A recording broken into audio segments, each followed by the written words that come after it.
సాక్షాత్తు నువ్వు కాదు కదా, జగన్ కాదు, జగన్ నాయన్ని వచ్చినా కూడా చేసుకునే శక్తి నాకుంది. నీ ఎంపీటీసీలున్నా నేను మా కండవాలు వేసైనా చేసుకుంటా. కానీ అంత నీచ రాజకీయాలు నేను చేయదలుచుకోలేదు.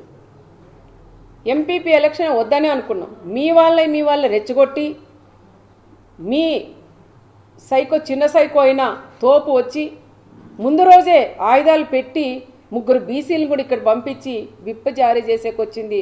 అదెందుకు చెప్పలేకపోయినావు నువ్వు? ఆ రోజు గొడవ కారణం ఎవరండి? ఎక్కడో ఆయన తోపుండి వీళ్ళని పంపిస్తాడా?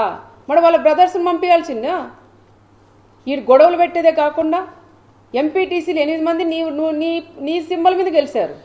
ఆ ఎంపీటీసీలు నీ దగ్గర ఉన్నారు. మరి తీసుకొచ్చి ఎందుకు నువ్వు ఎంపీపీని చేసుకోలేకపోయినావు?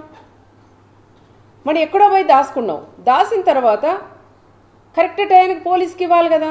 దాదాపు 100 మంది పోలీసులను ఎస్పీ గారు